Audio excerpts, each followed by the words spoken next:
청년님께 마이크를 넘겨봅니다. 역시 이태원 참사와 관련한 주제 준비하셨다고요? 네, 오늘 저도 이태원 참사 관한 책을 읽어봤고요. 네. 다만 신바님이 이태원 참사 현장에 대한 이야기를 준비를 하셨다면 저는 이제 그 다음 모습, 우리 사회가 어떤 방향성을 가지고 가야 하는가에 대한 상상을 좀 더 할 수 있는 책을 찾아봤습니다. 정혜승 작가가 쓴 정부가 없다라는 책이고, 정부가 없다. 네, 정혜승 작가는 이태원 참사 현장에 있던 당사자거나 혹은 이제 희생자의 가족은 아닙니다. 그래서 이 책의 시작을 보면 작가의 아들이 이태원에 놀러 갔고 연락이 되지 않았고 현장에 사고가 났다라는 걸 여러 채널로 본인이 접하고 나서 네. 남편과 함께 이제 아들을 찾으러 불이 나게 뛰어갔던 이야기가 나오게 되고요. 1시간 뒤에 아들과 연락이 닿게 돼요. 그래서 본인은 나의 고통과 불안은 1시간이었다라는 이야기를 시작을 하고, 그 1시간 이후 본인이 안도했다라는 그 죄책감, 미안함, 그리고 나의 이 1시간 동안의 고통도 너무 힘들었는데 다른 이들은 어떨까에 대한 연대감으로 이야기를 시작을 합니다. 그래서 후반부는 정부라는 조직이 어떤 의미를 가져야 하는가에 대한 이야기를 하고 있어서 이 책을 오늘 한번 전해보고 싶습니다. 네, 이 저자 정혜승 씨 기자 출신으로 IT 기업에서 소통과 관련한 일도 했고요. 커뮤니케이션 전문가로 알고 있습니다. 책에서는 어떤 내용들을 담고 있습니까? 네, 일단 이 책은 이제 저자 개인의 생각이 좀 깊이 투영된 책입니다. 그래서 뭔가 특별한 어떤 사회적인 현상에 대한 논리적인 분석과 구조를 갖추고 있다거나 혹은 객관적인 사실에 기초해서 진단을 하는 방식의 책은 아니라는 걸 미리 말씀을 좀 드리고 싶고, 다만 좀 과감하고 이 거칠게 현상을 진단하는 책들을 보면 이 현실의 문제를 또 선명하게 드러내기도 합니다. 그래서 이 책은 조금 우리가 가지고 있는 정부에 대한 어떤 태도, 그리고 우리가 어떤 변화를 갖춰야 하는가를 좀 과감하게 드러내는 책이다라고 말씀을 드릴 수 있을 것 같고요. 이 책에서 제가 조금 더 살펴보고 싶은 부분은 사회적 애도에 대한 부분, 조직에 대한 부분, 그리고 다양성에 대한 저자의 생각입니다. 그래서 함께 논의할 수 있는 저자의 문장들을 주로 가져왔는데 네. 이 세 가지의 차원에서 이 책을 좀 전해보려고 해요. 좋습니다. 그럼 책 속으로 좀 더 깊게 들어가 볼까요? 네, 일단 이 책의 뼈대를 이루고 있는 개념을 먼저 말씀드리고 싶은데 이 사회적 애도와 연대라는 개념입니다. 우선 저자는 이 사회적인 애도라는 걸 슬픔의 연대감이라는 것까지 확장해서 쓰고 있어요. 그러니까 사회적 애도가 무엇이냐라고 하면 저자의 정의는 함께 슬퍼하는 것, 그 슬픔에 공감하는 것이라고 풀어서 해석할 수 있을 것 같고요. 그렇다면 한 사회가 충분히 슬픔을 공유하기 위해서는 무엇이 필요한가에 대한 저자 개인의 생각을 좀 서술을 하고 있습니다. 우선 언론에 대한 부분을 말하는데 이제 하나의 이야기를 좀 인상 깊어서 가져왔는데 희생자의 이름을 공개하는 사안 그리고 그 과정에 대한 부분이에요. 그러니까 저자는 책에서 김탁환 작가의 소설인 목격자들에 대한 부분을 인용을 하는데 이 김탁환 작가의 책을 보면 목격자들이란 책은 조선시대에 한 선박 침몰 사건을 다루고 있고 여기서 김탁환 작가는 희생자 한 명 한 명의 이름을 그대로 부르는 것이 애도이다. 억울하게 떠난 이들의 이름을 호명하는 것이 지극히 위로가 된다라는 이야기를 합니다. 저자는 이제 김탁환 작가의 문장을 좀 인용을 직접적으로 하면서 이름을 호명하는 것이 가지고 있는 어떤 애도의 의미, 슬픔의 연대의 의미를 밝히고 있고요. 그런데 현실은 좀 아이러니하게 반대로 흘러갔어요. 이태원 참사 현장에서는 그 호명이 지극히 정치적으로 사용이 되었다라는 건데 이 참사라고 호명을 하는 것에도 굉장한 압박감이 있었다라는 건 다들 좀 기억을 하실 테고 이태원 현장을 좀 보면 애도 주간이라는 게 만들어졌던 게 있었습니다. 네. 그 애도 주간이라는 걸 설정을 하게 되면 이 슬픔이라는 감정이 특정한 기간에 집중이 되는 거고 그 외의 시간의 슬픔은 약간의 비정상적인 감정, 과도한 감정으로 명명이 되는 거거든요. 그래서 이런 애도 주간이라는 것이 설정이 되었다라는 상황, 그리고 이 벌어진 상황을 무엇으로 정의해야 되는가도 명확하게 규정되지가 않았어요. 그러니까 참사라고 규정을 하는 것을 보고 정부는 좀 정치적 부담이 있다라는 이야기도 하게 됐었고, 그래서 이런 어떤 참사라고 규정하기 어려워하던 정부가 갑자기 희생자 명단을 공개를 하면서 유가족과 희생자의 보호자가 되고 애도주간의 가장 먼저 선 주체가 되게 됩니다. 음. 그리고 허용된 장소에서 허용된 기간 동안 슬퍼하자고 제안을 하게 됐죠. 그러니까 슬픔에 연대 없이 공개된 이름은 그래서 다른 논란을 낳게 됩니다. 이 이름이 갑자기 개인정보보호법상의 위법이네 화법이네 하는 논란이 나오게 되었고, 이 모든 논란의 중심에는 이름을 호명한 그 과정에 목표가 없었다라는 점이에요.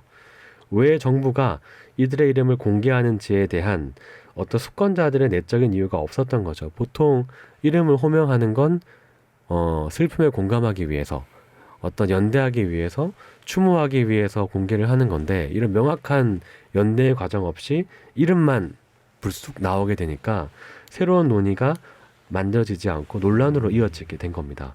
그래서 이 모든 과정이 서툴었다라는 이야기도 저자는 하고 있어요. 네, 혼자서는 어떻게 할 수 없는 이 감당하기 힘든 충격 앞에서 공동체 그리고 정부의 역할이 반드시 필요한데 이태원 참사에선 이게 제대로 작동하지 못했습니다. 책에서는 이걸 조직이라는 개념을 통해 풀어내고 있죠. 네, 저자는 책에서 다정한 조직의 필요를 강조를 합니다. 다정한 조직. 네, 그러니까 권위를 가지고 이 기간에 슬퍼하자, 이들을 위해서 슬퍼하자라는 어떤 하향식 지시의 애도가 아니고요. 다정한 방식의 접근을 하는 조직이 필요하다라는 이야기를 하고 있고, 무언가 이제 저자는 우리가 서로를 보듬고 포용하는 사회로 나아가야 한다라는 걸 강조를 합니다. 책을 보면 사회적 모성주의라는 개념을 저자가 쓰면서 모성주의. 네, 이제 오. 마치 이제 부성이 아닌 어머니. 어머니의 마음으로 사회적으로 슬퍼하는 아이를 좀 다독이듯 우리가 슬픔을 함께 충분히 다독이고 위로하는 접근이 필요하다라는 이야기를 하고 있고, 네.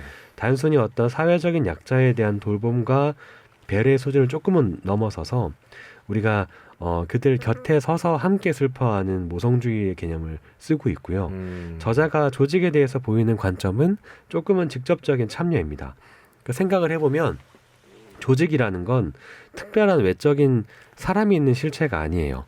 그러니까 내가 한 발자국 객관적으로 떨어서서 조직이 무엇이다라고 말할 수가 없는 거죠. 왜냐하면 우리는 어디서든 조직의 일원이기 때문에 나를 배제하고 조직은 어떻다라고 평가하기가 늘 쉽지 않다라는 겁니다. 네. 그래서 저자는 조직에 대한 변화를 주문하는 것은 곧 나에 대한 변화를 요청하는 것과 같다라는 사실을 이야기를 하고 있고, 그래서 저자는 조직, 더 넓게는 정부에 대한 비판이 궁극적으로는 어디를 향해야 하는가를 짚고 있어요. 그러니까 결국 나의 어떤 직접적인 변화가 따라가지 않는다면, 그러니까 신바님이 소개해 주셨던 마지막 희생자도 결국 사람들의 어떤 악플, 비난으로 인해서 안타까운 선택을 했던 것처럼 결국 나에 대한 변화가 없다라고 한다면 조직에 대한 변화에 대한 요청, 비판은 언제 공허할 수밖에 없다라는 이야기도 함께 하고 있는 거죠. 그런데 청년님, 이 다정한 조직이라는 게 뭔가 형용 모순 같기도 하고, 여기서 다정함이 뭘 뜻합니까? 네, 이제 여기서 말하는 다정함이라는 건 이제 조금 더 직접적인 실천을 의미를 할 텐데, 우리는 보면 스마트폰으로 소통을 하고 있습니다. 네. 그리고 연결되어 있다고 착각을 하고 있어요. 소통을 하기 때문에. 그렇죠. 이태원 참사 현장도 돌이켜보면 수많은 사람들이 그 현장의 영상을 소셜 네트워크를 통해서 현장 영상을 바로 보게 되었습니다. 맞아요. 네, 그래서 우리가 그 현장에 있다는 착각을 하게 됐고, 네. 그들과 함께 한다고 생각을 하게 되었는데, 사실은 연결되었다라는 착각의 감정만 남겼을 뿐 실제 연대감 주지 못했다라는 거죠.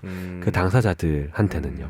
그러니까 우리가 사실은 수많은 사람과 소통하고 있고 그들의 상황을 알고 있고 이해하고 있다라고 이야기를 하지만 그 당사자들이 느끼는 연대감, 유대감은 닿지 못한다라는 게 핵심이라는 겁니다. 그렇네요. 내가 이해한다고 해서 내가 그 상황에 참여하고 있다고 내가 느끼고 있다고 해서 그 당사자가 느끼는 다정함, 참여감, 연대감은 이루어지지 않는다라는 이야기를 하고 있어요.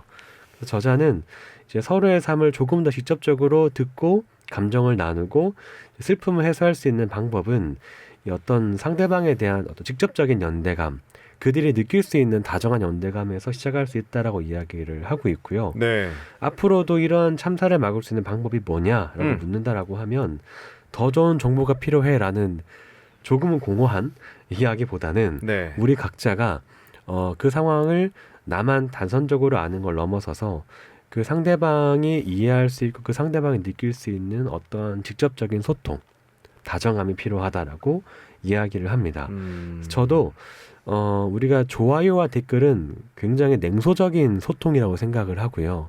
그 사람에게 나의 목소리를 들려주고 그 슬픔의 현장의 곁에 함께 가고 혹은 이후에 이태원 참사에 대한 어떤 증언이라던가 출판 기념회라던가 여러 자리가 있을 때 그 자리에 참여자로 함께 가는 것, 그 책을 읽고 그 책의 언어를 나의 표현으로 독후감으로 뭔가 표현을 하는 것, 이런 것들이 굉장히 직접적인 다정함이라고 생각을 하고 변화를 만들 수 있다라고 생각을 하고요. 네. 저자는 책의 마지막에 한 영화를 인용을 해요.